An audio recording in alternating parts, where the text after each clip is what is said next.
Welcome to 80s TV Ladies, part of the Weirding Way Media Network.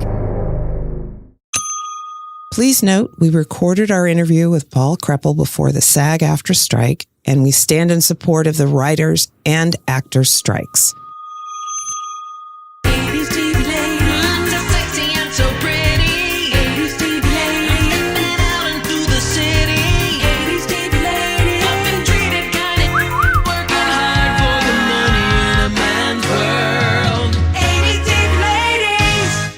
It's 80s TV Ladies time, where we look back in order to leap forward with your hosts, Susan Lambert-Haddam and Sharon Johnson. Hello, I'm Sharon. And I'm Susan. I'm so pleased to continue our look at the 80s sitcom It's a Living. It's a Living, also known as Making a Living, was created by Stu Silver, Jenna McMahon, and Dick Clare, and produced by Whit Thomas Productions. It ran on ABC from October 30th, 1980 to June 1982. Did successful in reruns enough to become a syndicated show from September 28th, 1985 to April 8th, 1989. Between the broadcast and the syndication run, 120 episodes were produced over 6 seasons. It's a Living was an all-female situation work comedy set in a fancy restaurant at the top of a hotel skyscraper, the Bonaventure, in downtown Los Angeles. It's centered around the lives of the waitresses, the cook, the manager, and the wise-cracking piano player, Sonny. The first season starred Ann Jillian, Susan Sullivan, Barry Youngfellow, Gail Edwards, Marion Mercer, Wendy Shaw, Bert Remsen, and our guest today, the wisecracking piano player himself, Paul Kreppel. He's a multi-award-winning actor, director, and producer. He starred in the national tours of Jerome Robbins' Broadway and as the wonderful Wizard of Oz in Wicked. Paul starred in all 120 episodes of It's a Living. He also directed 6 episodes and directed several shows in the 80s and 90s, including Simon and Dave's World. And he has directed numerous stage productions.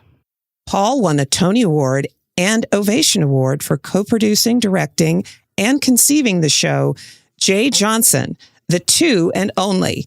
He has served on the governing bodies of Actors Equity and the Screen Actors Guild, and is a teacher and guest lecturer for acting and directing. Paul Kreppel, welcome to 80s TV Ladies. Thank you so much for joining us. What a pleasure.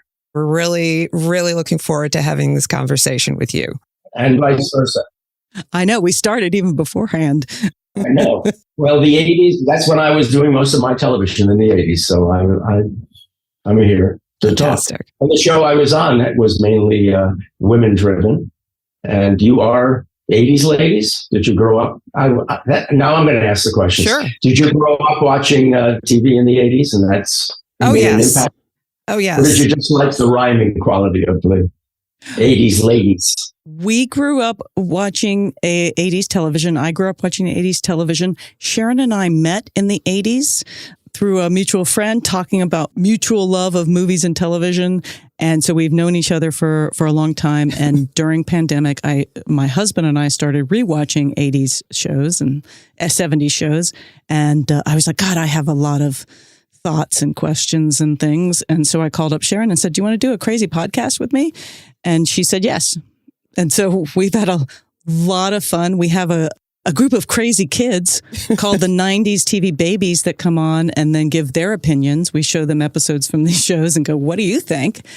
So it's just been really fun. And then we've been able to talk to amazing people like you and Sharon Glass and Tyne Daly and Stephanie Zimbalist and Robin Bernheim and writers and creators. And it's been just really neat. How fabulous. Yeah. But how are you today and where are you currently? Because you've been on the road. Right now, I am in New York for the week, and I leave tomorrow and go to Chicago for 2 weeks because I am on tour. We don't call it a tour. I am traveling with the Broadway company of Into the Woods, and we are doing some exclusive sit-down engagements around the country in some wonderful cities. So we opened at the Kennedy Center after checking up in Buffalo, which was a beautiful experience actually up there. They have a gorgeous 3,500 seat house that we just rehearsed in for a few days and put the finishing touches on before we went to the Kennedy Center for a month.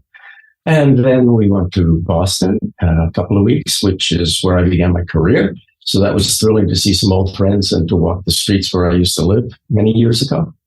And then Philadelphia, which was also lovely. I hadn't spent more than 10 hours in Philadelphia before. And we just spent a week in Charlotte, which is a lovely town where I also got to see some friends, some 80s television, 70s and 80s television friends who lived down there. And some people that I toured with in Wicked who also are living down there.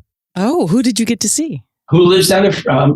I don't know. Am I allowed to say that he lives down there? Yeah, why not? Fred Grandy lives in Charlotte. I was thinking about him He spends recently. a lot of time traveling, and he's doing theater. Fred Grandy from Love Boat. Right. Yes. I was wondering And about I'm him. touring the with other his day. daughter, Mariah, wonderfully talented woman who I've known pretty much since she was born. How neat. So Oh that's my pretty gosh. cool. And now I'm back here for a week and I go to Chicago. So she's in Into the Woods? She is one of the Wonder Studies. We have a team of Wonder Studies, and that's what I am. They asked me to join the Broadway company when they moved to Broadway from Encores, and they had gotten amazing reviews. It was going to be the first show on Broadway. They called, they said, would you understudy stand by for the mysterious man narrator? And actually, and also the steward, which is a fun role. And I said, be the first show back after COVID, doing Sondheim on Broadway with Brian Darcy James, Sarah Bareilles, Philippa Sue, with an amazing cast. And then even the people who came in to do it after Cheyenne Jackson came in, and Andy Carl and Krista Rodriguez. Just an amazing group of people. We have more fun. And right now we're doing it with Stephanie J. Block and her husband, Sebastian Arcelis. They're doing it with us on the road, along with a lot of the people I already mentioned. Yeah. And we're having the time of our lives presenting a beautiful production of a beautiful show. I have heard so much great stuff about this production. Nobody paid me to say that. And you're with Diane Fallon. I am. Diane is playing Cinderella, and she's just a dear friend. I adore her. We've been doing it since the beginning. She was one of the Wonder Studies who took over. And I'm still standing by. I for the person I've known him for almost 50 years who created the role of the mysterious man narrator, and he is a wonderfully mysterious, mystical, magical creature, and a wonderful singer. We worked together, as I said, 50 years ago, and so it's fun for us to be in the same show again after all these years. I am so impressed by actors in general. Like, I've been around actors all my life, and I still think it's magical what actors can do. And in particular, the understudy. Holy crap. There's no time. You don't always get a rehearsal. You just have to be ready to go at all times. My hat's off to you. Yeah. And there are times when, especially during previews, when you're starting where you haven't had a rehearsal. Because through putting on the show, you don't really get to rehearse as understudies till after a show opens, really, unless somebody gets sick or unless there's a reason for you to. And so the people that have gone on have been pretty amazing, just being able to watch, take the notes, and be ready. And boy, they have ice in their veins these days. I mean, I came from a generation we got nervous before. We also didn't have any musical theater programs. So these people are trained at such a high level. They are humanoids. They all are quadruple threats. They all sing, dance, play a musical instrument, and act. Sight read. It's really a different breed of performer. And I take my hats off to them all the time. I don't remember being surrounded by this much just glorious. And it feels like they did background checks on everybody in the show. What a wonderful ensemble of people who are there to support each other. It's been beautiful. That's awesome. That's fantastic. That's the theater portion. That was the ladies of 80s theater. No, we want to hear everything. So I'm a big theater nerd, so we got to always talk theater. And a creator. You and your sister. Yeah. So tell us how you got started in theater and music and what your beginnings were in performing. I came from a family that there was some DNA in the theatrical tradition, but I didn't know any of those people. I had an uncle who had been an actor, but he died before I was born. But I was singing and jumping around, and I wasn't acting. I mean, I would have been happy to be in a clown and do children's theater. And we would go on the weekends to the Catskills when I was growing up and sneak in the back of the clubs and listen to the stand-ups. So I was thinking, oh, this is interesting to me. And I learned a lot from all of that. I always liked comedy and music. And I feel like I was inspired by the people who did that really well in very different forms, whether it was Spike Jones or a man named Mickey Katz, who was Joel Gray's father, or Victor Borge, or Danny Kaye, or Jerry Lewis. I mean, I can go on and on, or the Harmonicats. I mean, anybody who incorporated music. And Chevy Chase used to do some wonderful things that were musical, and both musical in the Jerry Lewis kind of tradition, musical and comedy. And I really could find another Gene Balos, another half dozen, the Banana Man. I could really go on and on about it. We could have a podcast about it. Yeah, we could. These are the people that really, I went, that really touches all of the things that I just love, that I feel that I kind of vibrate to. The song dance comedy. I was doing that from the time I was like 2 and a half, 3. I think I performed on the stage when I was about 3 or 3 and a half. I think I was a nervous wreck. And then I sang with a girl from my hometown named Joni Murphy, and we used to sing together. We were the same age, these tiny little cute people. And she would sing, I'd sing, "Give Me a Little Kiss, Will Ya, Huh?" which was an old song. And she would sing, "Ma, he's making eyes at me."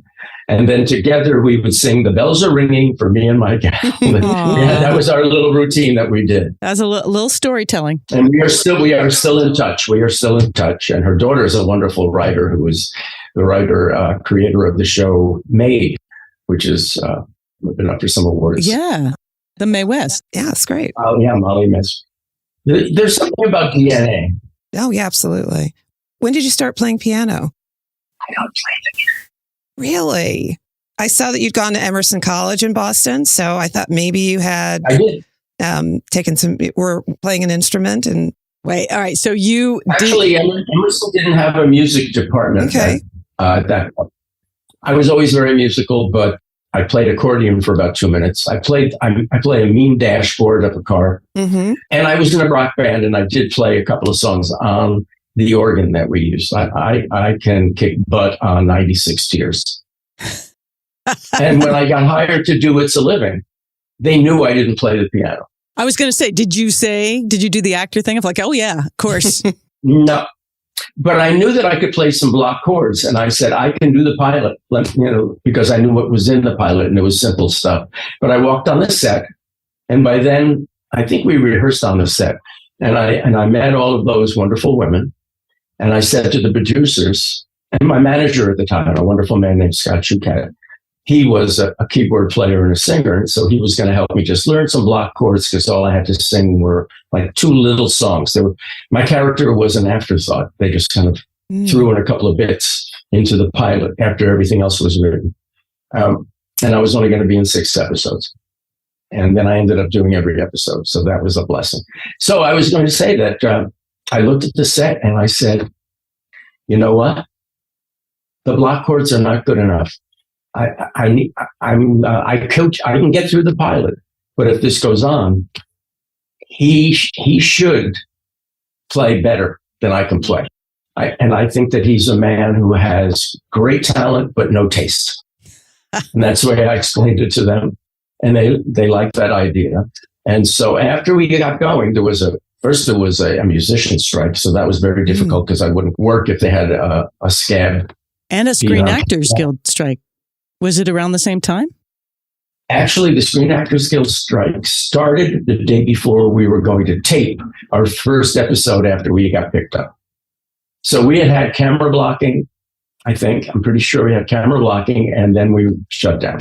Either that or we were going to have camera blocking, but we shot down that first week for 10 weeks, which was a blessing in disguise because I got involved with the Screen Actors Guild of doing a benefit at the Hollywood Bowl that I was one of the producers of. And we got everybody in the world to participate in that. And now I'm sitting in meetings I've been there for about 8 months by the time September came around. And my show hadn't been shot yet. We hadn't aired anything, but I'm sitting in a room with all of these other people from television shows who I admired and been watching. And it's like, oh, I'm in Hollywood. And now I'm with all the people who are working in Hollywood on television. And I'm still very close to most of those people to this day. That was amazing. That's pretty amazing. And because let's back up a little bit to how you ended up on It's a Living, because you had just come to LA from what I've read. Yeah, I moved to LA in July, and my agent's basically in New York because I was starting to really build a nice beginning career of theater in New York and doing musicals. And he said, you know what, give me 3 months and come to LA. So I did. And I'd never been, but I had friends out there. So I got off the plane and I felt the weather and I knew where my head was at that point. And I said, this is going to be good for you. This is going to be good. I just needed that next step or other step. I've always bounced around. So it was another community that I could go and live in. And all the people I knew embraced me and I started meeting people. And I think the first job I got was just one line on a thing called Moviola, directed by a man named John Erman. And it was about the episode I did was, because there were 3 short movies when they were doing like movies of the week. And I think there were 3 of them. It was called the Scarlett O'Hara Wars. So they were looking for the woman to play Scarlett O'Hara. And my scene was with Tony Curtis.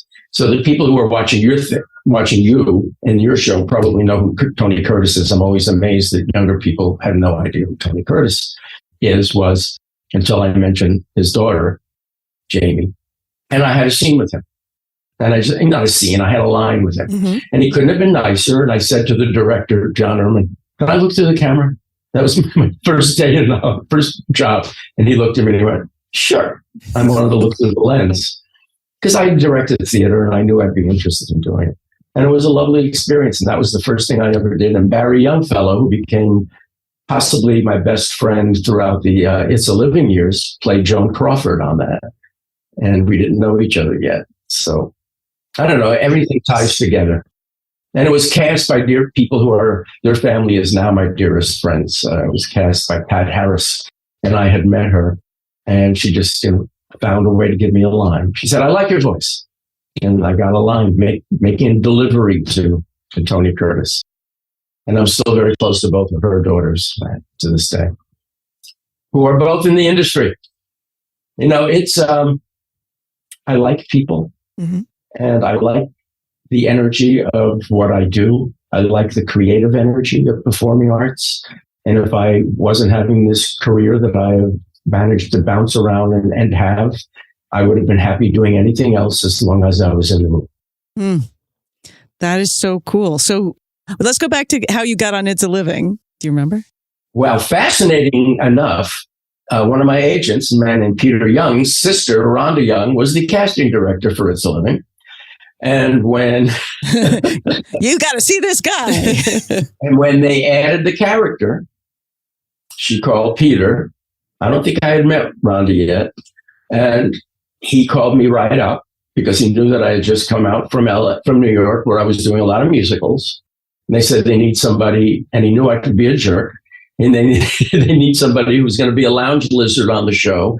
And they don't really know what he's going to do yet. But, you know, they just want somebody who can play that kind of similar to the Bill Murray character from Saturday Night Live. And also Lily Tomlin also did a character like that. And I did have something in my pocket that was similar to that we used to play around with a couple of my theater friends, a man named Bill Parry and B.G. Gibson, doing a show together. They would walk around and go, hey, baby, you know, holding a cup and a cigarette in their hand and being a lounge act. And I kind of played with them. And so it felt like a real easy thing. I was in an improv group, so I had been developing characters over the years. That was how I started my career. And I was always musical, like I said, and I knew the keyboard. So once they brought somebody in, the person who did most of the shows was a man named Paul Smith, who, when he wasn't with us he walked in and I went, I don't know if this man can be in my hands. He was about 6'2". He looked like an ex-Marine. He had a shaved head. He was kind of high. And he was one of the most extraordinary players on the planet and had done a lot of television over the years. And he couldn't do all of our shows because he also was Ella Fitzgerald's pianist at that point in his life. Well, yeah. Nothing like that. But they allowed me to orchestrate everything. I think I showed them that I kind of knew what I was doing. And they would basically give me a song and maybe a joke within the song or before or after, and gave me free rein. They told me that it was always fun to come down to see the run through just to see what I would come up with. Because I'd see it, and then I'd go over to the prop guy and I'd say, "Get me a clown nose, a gong, and a kazoo." And 2 seconds later, I'd have these things, and I would just create. It was magic. It was maybe one of the most fun things I've ever had to do in my life, or got a chance to do. Well, there's so many musical numbers in that show. Like, I was sort of surprised looking back at it again, how much is you playing piano bits. It was a big part of the show. Yeah, and then they just. Because the talent that you guys had, there's total musical numbers in these episodes. It's fantastic. Well, you've got Marion Mercer, who won a Tony Award for Promises, Promises. Gail Edwards was a musical performer. Crystal Bernard recorded. And Ann Gillian also, when she was in Sugar Babies on Broadway. And when I first met her, she was doing a musical in Chicago. And also Shirley Ralph, who has never stopped and has always been a force, God bless her. And she came in, she started. I didn't know her when she did Dreamgirls, but we got to do some things. I love the Attila the Hun musical, which, my character could not be done anymore because everything I said was inappropriate. My character was always hitting on the women, and I just watched an episode the other day, and I said, "Boy, you do cross the line." But I was not an imposing kind of person. I was not really any bigger than any of them. I mean, I'm not short, but I was slight. And you always kind of knew that he was very insecure. He wasn't kind of, in their face. And it didn't come out in a way that was like, it was silly. And they would just look at him and go, "Oh, please." Well, I think there's one episode where she keeps slamming your fingers in the piano. We have clips of how many times my fingers got, and I always had to try and come up with a different reaction. I think my favorite was on the bench. It happened, and I stood there, and then I just went totally backwards. So I think you could hear me falling on the floor or something. So I did like that they gave as good as they got from you, and I think that's one of the things that evened it out. And yes. Again, it was clear that you weren't getting anywhere. So it sort of defanged the venom of what in other situations might actually be, "Oh yeah, no, that's sexual harassment." Yeah. And I think it was clear that we all kind of liked each other. Yeah. And which shows that context is key in situations, and it's all about not just what's said, but how it's said, who says it, what situation. And I think in this situation, I perhaps in a slightly different direction, but I think this kind of a character definitely has a place, whether it be in sitcoms or elsewhere, because they exist in the world. I think there is a way to do it in a way that speaks to today's sensibilities. I'm not a writer, so I don't know how. I can't tell you. I love you said it that way, because it's true that to ignore what people are, even if it's people you disagree with, or to think that they have no right to be that, unless they're really doing harm to people. It's like, you know what? Those judgments really aren't necessary. I feel like it's Game of Thrones. There are these people who live a totally different kind of existence than you, and that's their culture. And as long as you're all on the same page about something, I've always said that, is it really going to take us to be invaded from outer space to get this planet to let down their guard about each other? I don't know. It's a very tumultuous time, and I think it's hard because people's lives are at stake in real things. So we're getting into a very philosophical discussion. Yes, we are. Let's get back to the wacky ladies. It's how the world has changed, and in a way, what we're talking about is the way the world has changed from those times. Well, and I'm curious. I'm curious, in the 80s, you're working around all these amazing ladies and this amazing talent, and you're basically being kind of the Schmidt in New Girl. You're being kind of a jerk, right? Yeah. How did that play out just like amongst you? Like, do you know what I'm saying? Like, yeah, I think for the most part, we all had just major crushes on each other as a team. We all loved each other. We all worked together. We all played together. And there's some people that I still see. Well, I just lost Barry. And I say I because it was very personal. She was a dear friend, and her husband was somebody who I knew before I knew Barry. He was in the improv group, Sam Freed. And she had gone through enough, and it was time, it doesn't make it any easier to lose those people. And I think of Marion Mercer, who was maybe one of the easiest going, most brilliantly talented comedians. Like I said, she won a Tony for Promises, and everybody just adored her. I was directing once, and it was like, what could you say to her? I was directing, and I came out and I gave everybody notes, and I said, "Oh, Barry, try to," and Gail, and I looked at Marion and I said, "Marion, nice dress," and I walked away. No, we had fun, and we were there to support each other. The 4 last seasons we did the show, we had no audience, we had no network. And so we just were on the set, keeping an eye on the monitors for each other. When people would come in, sometimes new directors would come in and everybody would be like, "What?" It was really an amazing team. I think it was Tony Thomas, one of our executive producers, who said this was sitcom heaven. And he was the reason it came back on the air. And my character was the reason you didn't see the show for the last 25 years before that. Because they had to go back. You said there was a lot of music. Oh. To use it, they had to negotiate with each owner of every song, and you had to track them down. So there were a good 100 songs. Tony went to Paul Brownstein, who does all of those shows. His name is on the end of all of those shows that you're probably watching, because he got the rights to them and he edits them for the format and has to make adjustments. Tony said, "This is a show that we always love that's never been done. Would you want to take it on? We don't really even have a record of the songs from the 80s. And you did so many, and they were big songs that you were singing. Like, it's not like, oh, this obscure song. You're doing big stuff. Yeah. Sometimes, yeah, when we could.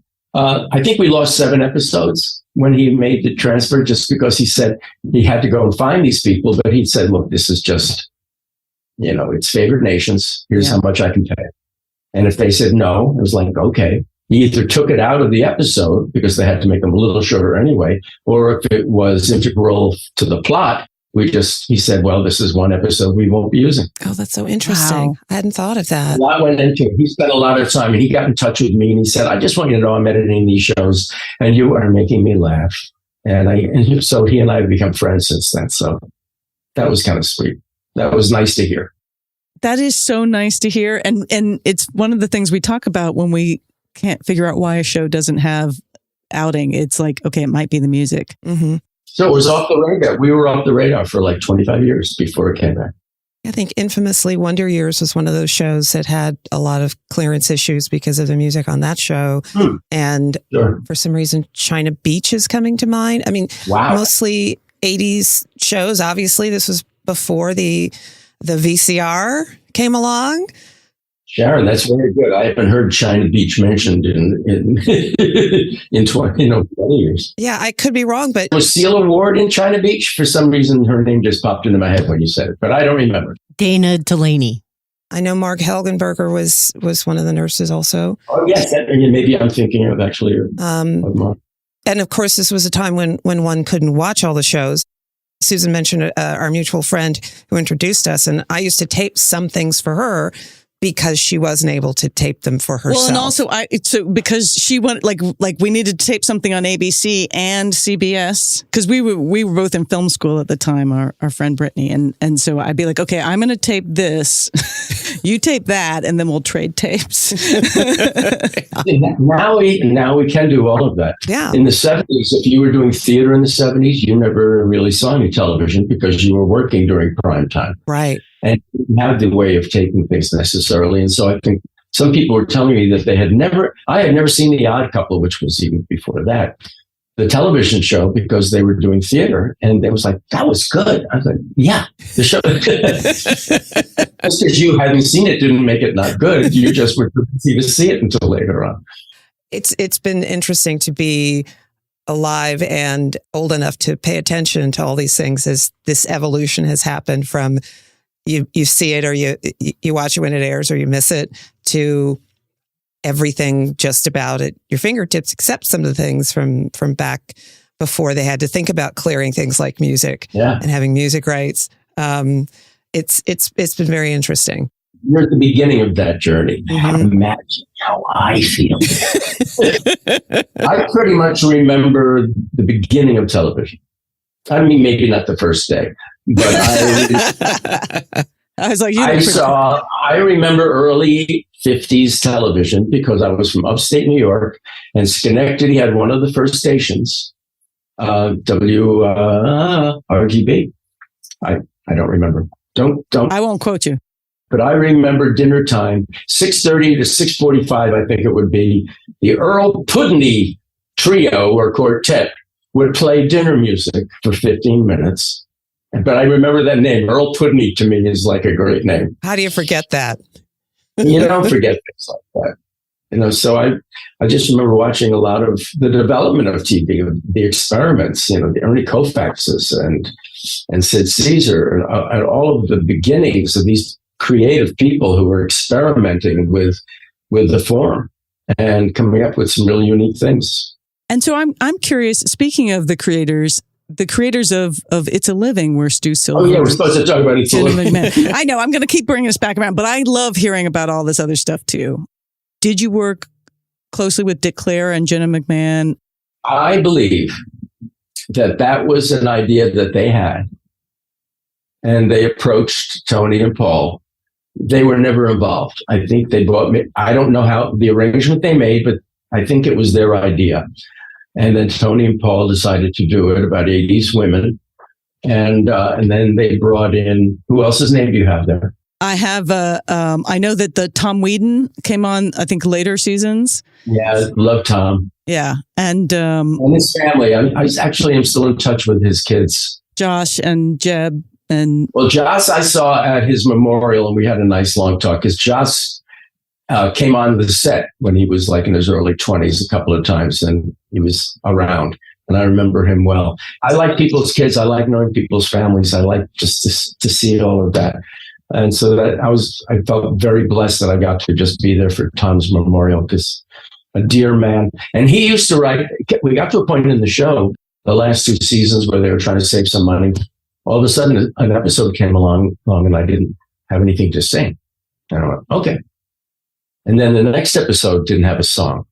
So I went in to see them, and I said, okay, guys, this is me as really an observer of the show. It's going to sound like it's me, the ego of Paul Kreppel.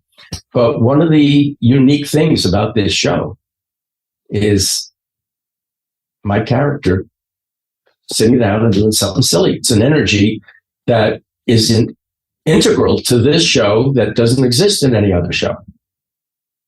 And they went, yeah, we just didn't want to spend too much money on getting the rights to other songs. And so Tom, he was a Harvard guy who used to write for Harvard Lampoon, and he would do all their Hasty Pudding shows. He said, I'll write some songs, and I'll do it for, whatever the minimum cost would be. And so he did. So the Attila the Hun is something that he wrote, or there would be songs about girls that, somebody would say, hi, this is my friend, whatever. I can't even remember the names of the songs, but then I'd write a song about them, and it was always some silly, funny, and he would write them all. Oh, that's great. Yeah. And Mark Sotkin? Yeah. Mark Sotkin had been on Laverne and Shirley. He may have been around there when I did my next job there were 2 jobs later. But the first time I really had a nice role on a sitcom was Laverne and Shirley, and he was over there. And so let's talk about Laverne and Shirley for a second, because it is a show that technically started in the 70s, but ran through the 80s. How was that show to work on, and how were those ladies? I was there when they were having a tough time with each other. That's not a secret. I think that there was a time where they were not having a good time. But boy, the minute the cameras rolled, they were brilliant with each other. Yeah, I mean, they weren't fighting. It was just a little chill in the air. But it was a fun episode, because I think in the episode, I think that Penny was she was very good friends with Art Garfunkel, and it was her birthday. And it was the Beatnik show. And all of a sudden, Art's now in the show. And so I'm there working with Art Garfunkel, who, being an old rock and roller and an old folk singer, I love Paul Simon and Art Garfunkel, and it was just thrilling for me to be there. But the night of the show, at the table, because he was in the show, her other friends were there. And I think it was Terry Garr, was it John Hurd? Terry I had already met once, and just thought that she was just one of the most lovely, funny, adorable, smart people on the planet. And I think she probably still is, although I haven't been in touch with her in a number of years. So that was magical to be a part of that show, because it was a hit show at the time. But when the cameras rolled, they were magic together. They really were.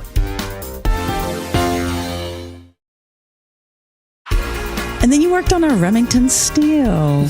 I did a Remington Steele with Pierce and Stephanie. And Stephanie, because of other people in our lives, have kind of remained friends. And that was kind of a cool thing to be able to do. I got to do some fun hour stuff, actually. And that was one of them. I didn't like my performance in it, but I thought that the show, but I always liked the show. That was a good show. I would say that was one of the goofier episodes, I think. It was the television. Well, if I was in it, then it was a goofy episode. That's how you know it's a goofy episode. Paul Kreppel's in it. It's going to be goofy. Good, Paul. Faith Prince, who was a Broadway person, a wonderful actress who won a Tony when she did Guys and Dolls. She played my wife on that. And whenever we see each other, she always says, Paul was my husband on the first television that I ever did. Nice. And we actually stay in touch too. And she's a delightful person. Yeah, one of the fun things about going back and revisiting these shows is catching glimpses of people like Faith Prince and others that you go, oh, Yeah, she was doing Little Shop at that point.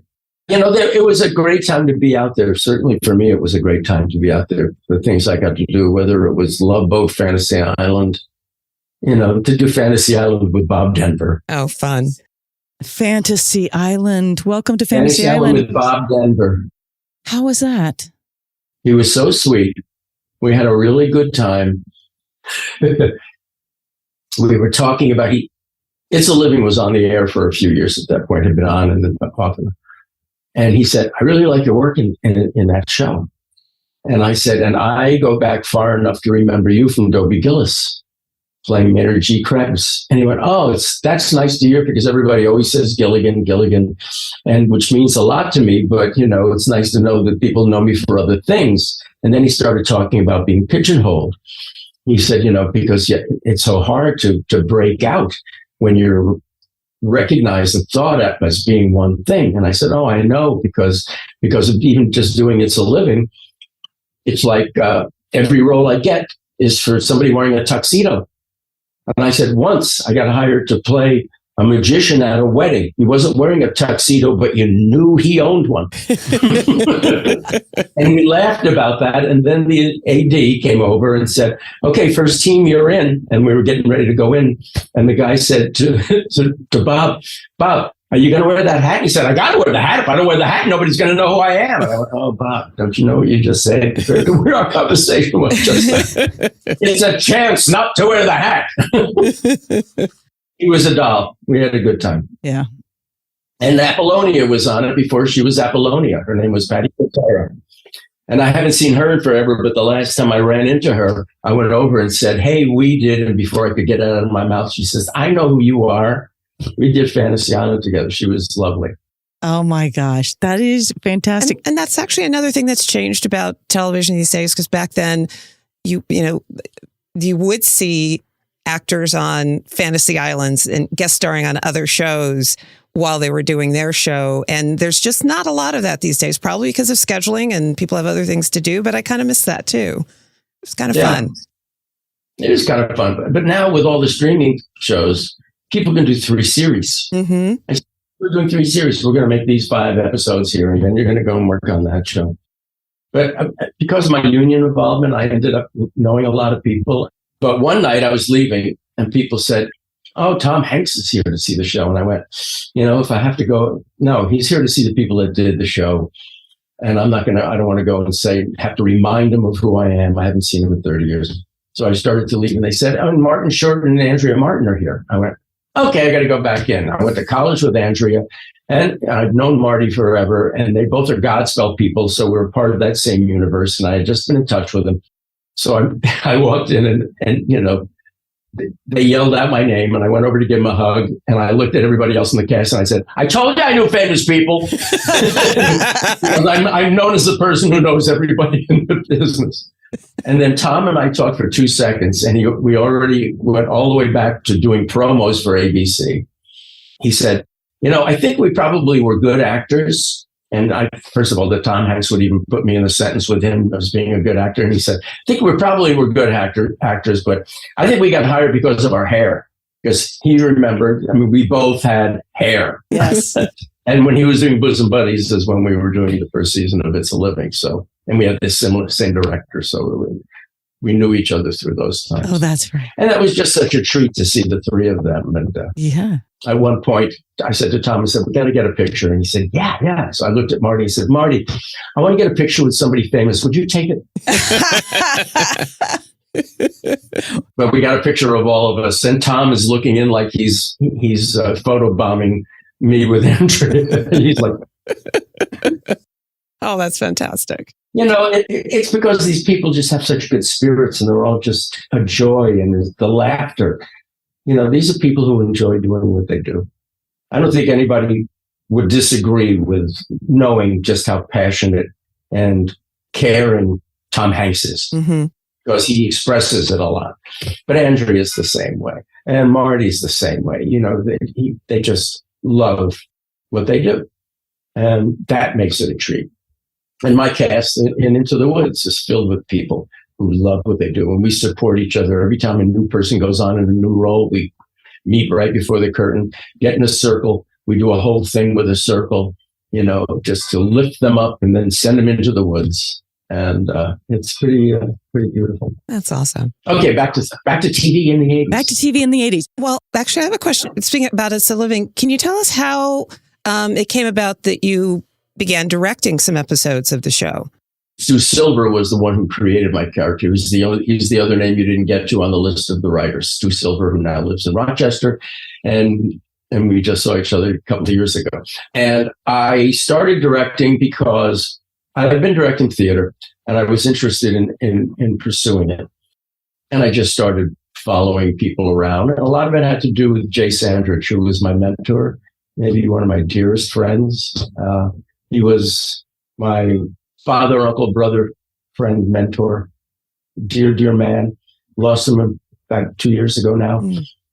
And he really, and we fought. The first time we saw each other, he would tell the story about how I got in his face about something. And then by the end of that day, I was in love. I just thought he was just the best person I would want to know. And so we had like a 40-year relationship in terms of just being dear friends. And he mentored a lot of people. Jim Burrows credits him with having the career that he's had. And just a wonderful man who taught me the TV ropes.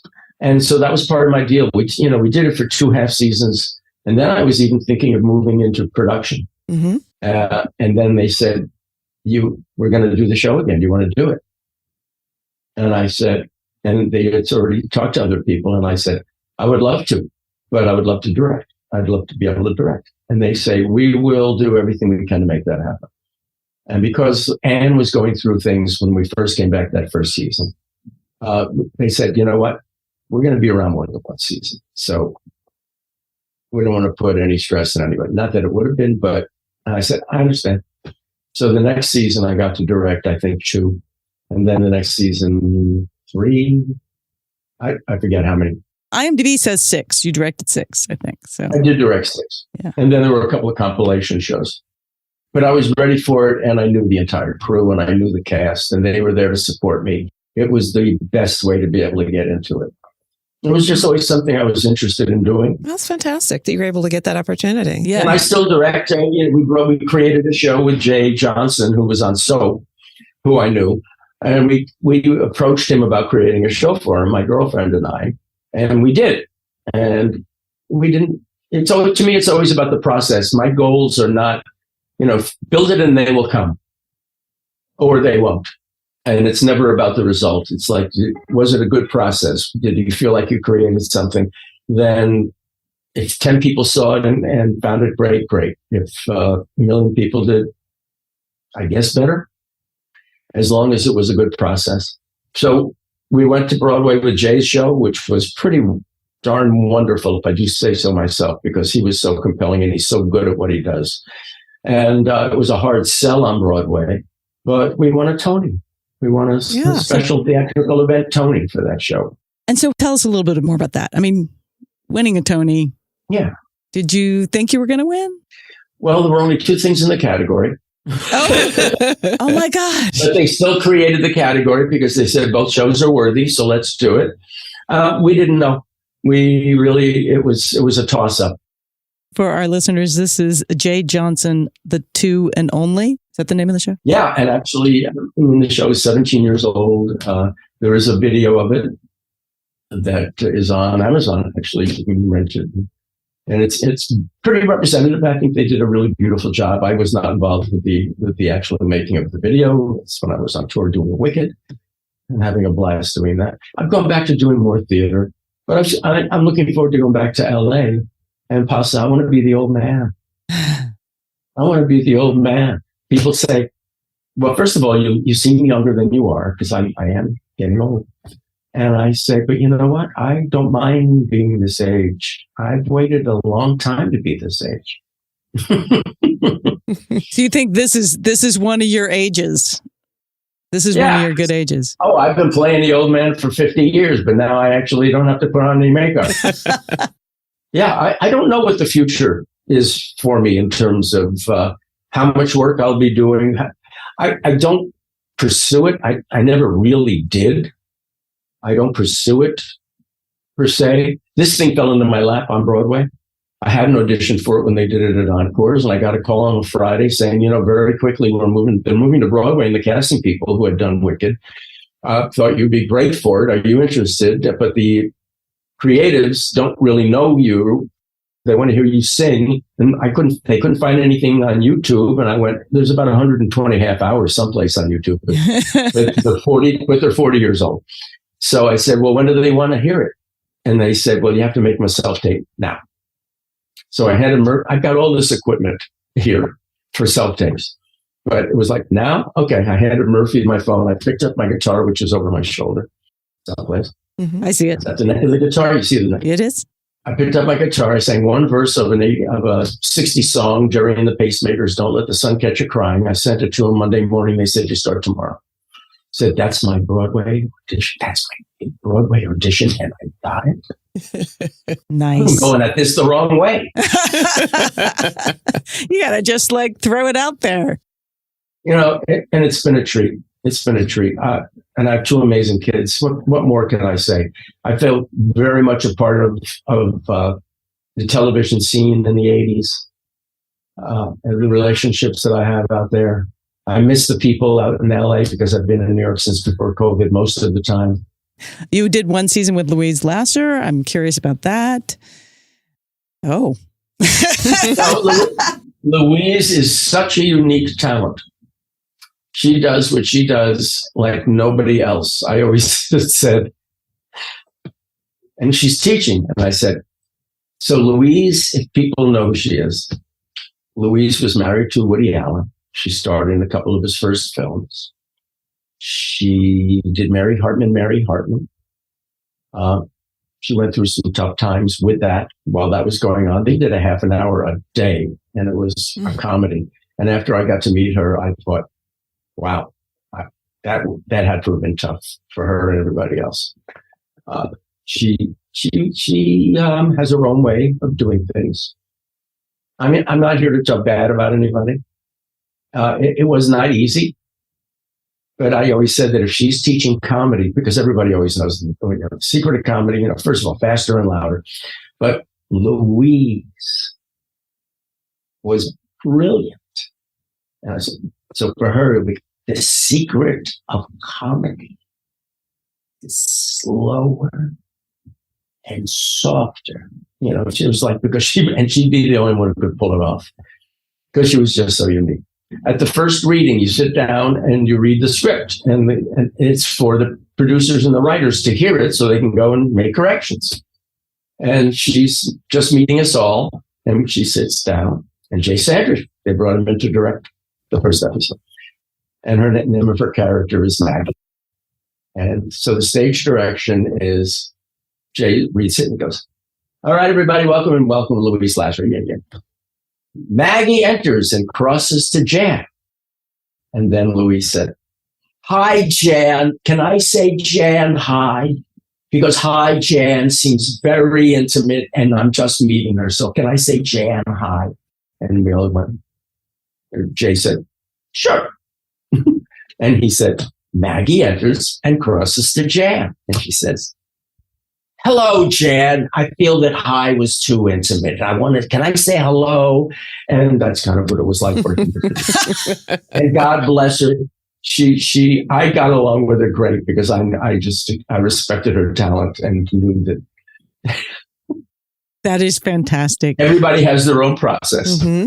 And again, very unique characterization. It stands out. And you're sitting there going, well, this doesn't feel like the right fit, and yet somehow she's still hilarious in the show.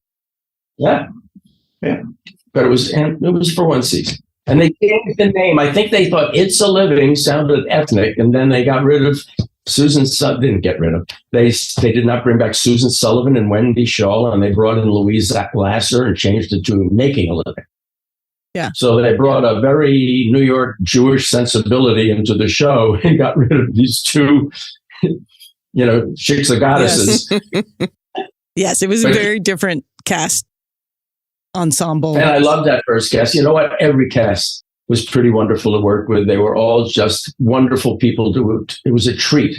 And we treated everybody that came in to be on the show with more than respect. And it was something that some of us had talked about. Sometimes you would go to a show, you would walk on the soundstage or walk into a show. You didn't know where anything was or who anybody was, and you didn't really talk to anybody until you sat down to read. And every week, Gail and I especially would pretty much greet them at the door and say, craft services over there. You can use that phone.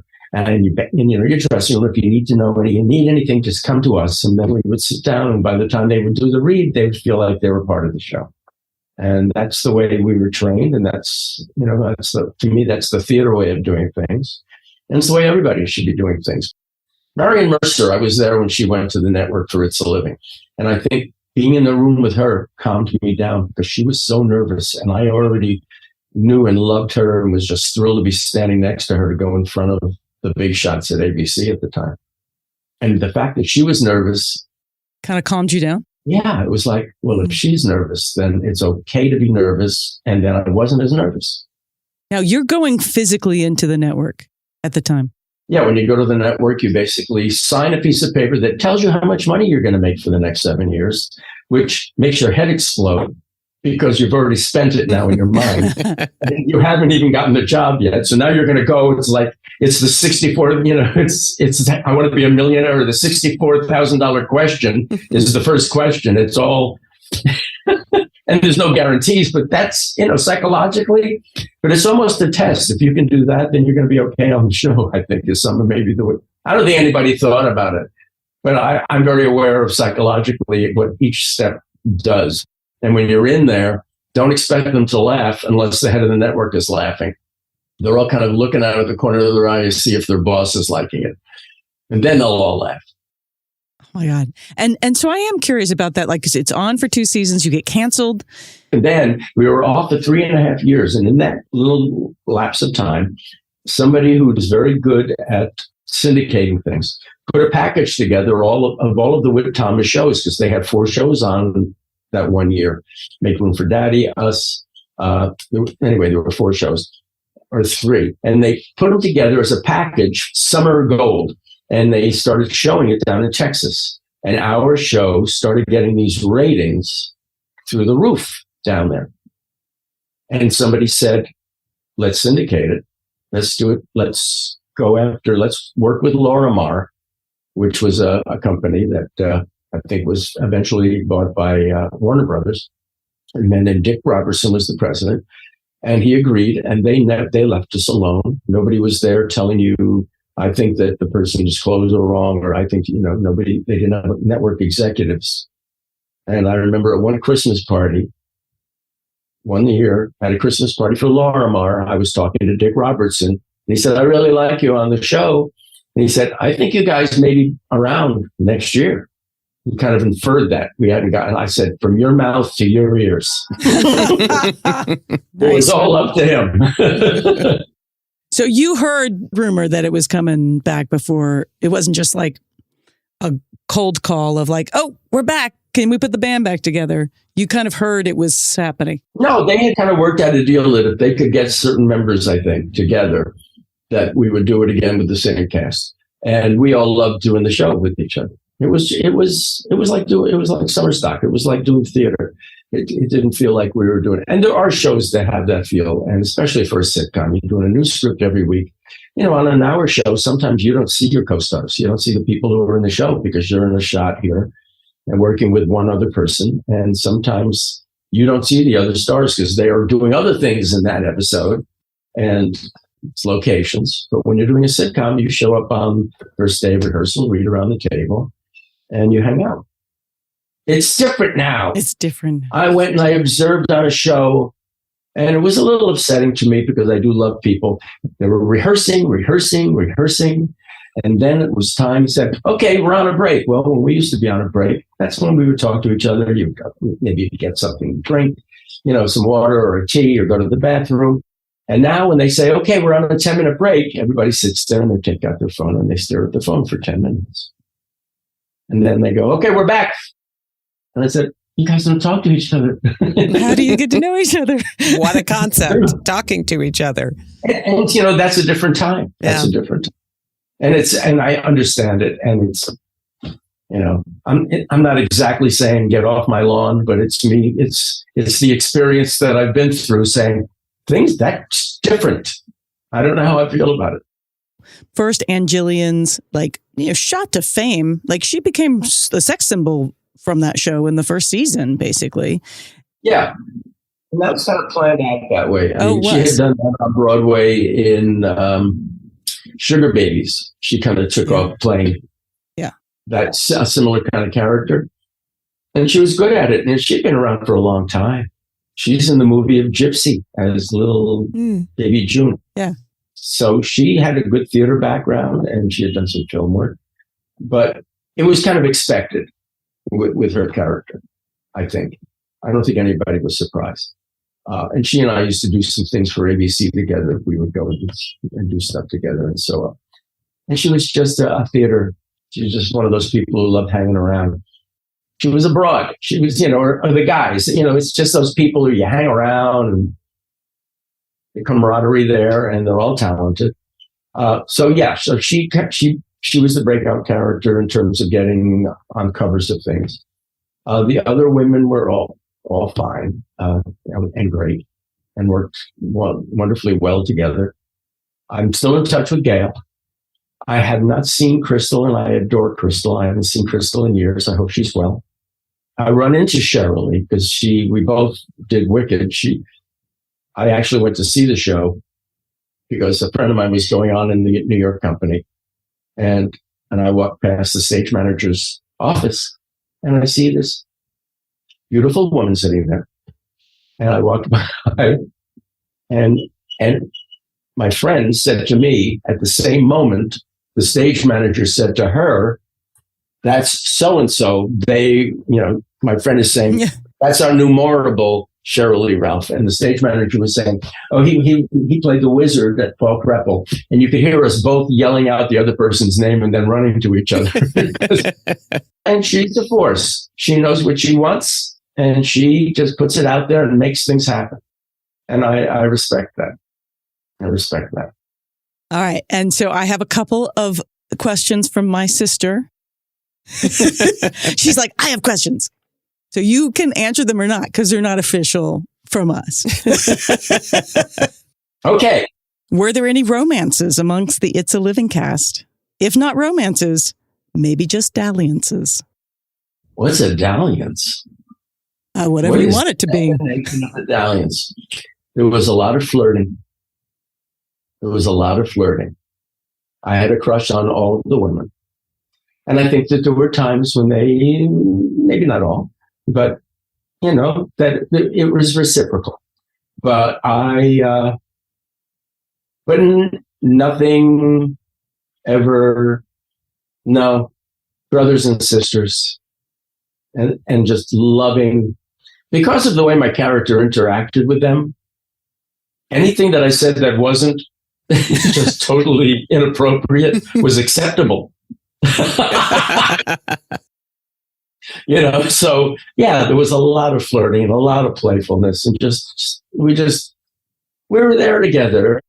It was a beautiful time, I think, for everybody. I think in retrospect, I don't think anybody could say that it was a horrible time or it was a bad time or a bad experience. Everything had moments. We did 120 episodes, but Barry always knew that my mother was obsessed with her hair, so she made me obsessed with my hair. Barry knew I was obsessed with my hair, so anytime there was a close-up of me that was like, okay, Paul, we're going to do just a shot of you. Anytime there was that, right in there, okay, in 5, 4, 3, she would just walk by and go, you're going to wear your hair like that? And just keep walking. And so it's like, might as well have said your fly's open, I love that. It feels like a theater troupe, right? It feels like you guys were very much a theater troupe. And then we had Dick Shaw, the last 4 years, who was just dry and wonderful and funny. And he and Marion together were magic. Over the years, that everybody made a contribution to the show, every cast we had. And it was always strange when they, the first year when they made some of the changes. I'm not sure why. It certainly didn't hurt careers. Wendy has had a lovely career doing a lot of voice stuff. I think Susan has probably done 7 series since then. Yeah, I think she went on to Falcon Crest right after that. Went on to Falcon Crest, and then she was on George Carlin's show as kind of a love interest for him. And then she was one of the mothers in Dharma and Greg. And she doesn't stop working, and she is one of the most delightful, smartest, just present, beautiful, a great spirit, a dear great spirit. So I watched a little of an episode, and I went, we always had an A and a B and sometimes a C story in the show, because the show moved around so much. Yeah. You didn't usually see people in the workplace really working while a show was going on. That was part of the energy of the show. They could be there talking to somebody there, and then they go in the kitchen or they go into their lounge area. But it was called, the episode's name was Ginger's Baby. And playing the baby was my son, Will. And his name on the episode was Will. And he's an infant with a little nook in his mouth for most of it. And now he's 37 years old. And I'm just sitting there looking at him. Yeah. Life. That is fantastic. That was me whimpering, holding back 2 years of appreciation of a life well lived. And I don't even mean mine. Whoever had a well-lived life. Thank you so much for sharing so many wonderful stories with us. I hope I shared some stories that are actually part of the programming. We went all over the place. We had a holographic conversation. We did, and we like those. Yes. And so do our listeners, I think. So it's been fantastic to have you on. I'm so glad that Gordon put us in touch and that my sister met you. Thanks so much. This was a treat. You guys are great. Oh, thank you. Where can people find you online?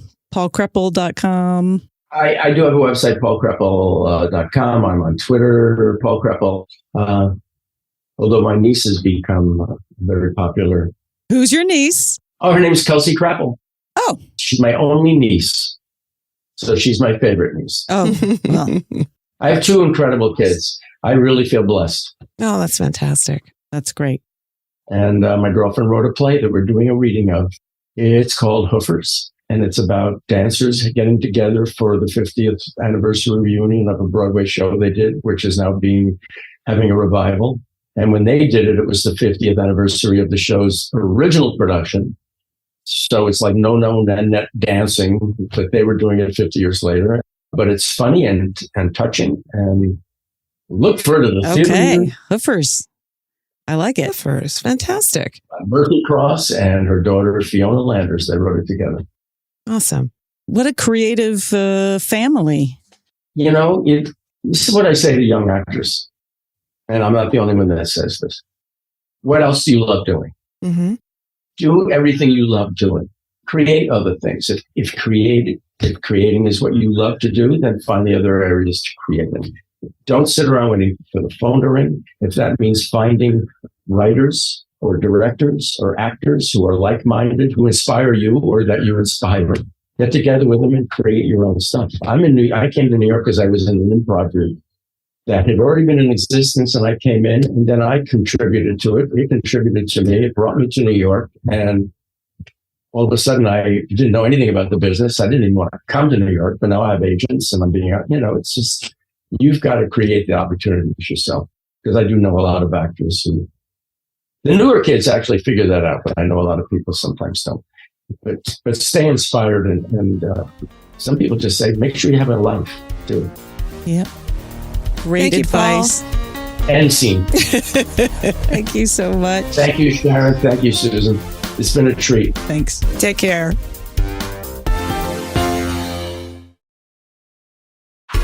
For our audiography, check out Paul's niece, Kelsey Kreppel, on YouTube. The link is in our description. Learn more about Paul at paulkreppel.com. Check out Into the Woods at intothewoodsbway.com. And that's all for this week's show. Tune in for our wrap-up on It's a Living, where Susan and I dive deeper into some of our favorite episodes and casts. We hope 80s TV Ladies brings you joy and laughter and lots of fabulous new and old shows to watch, all of which will lead us forward toward being amazing ladies of the 21st century.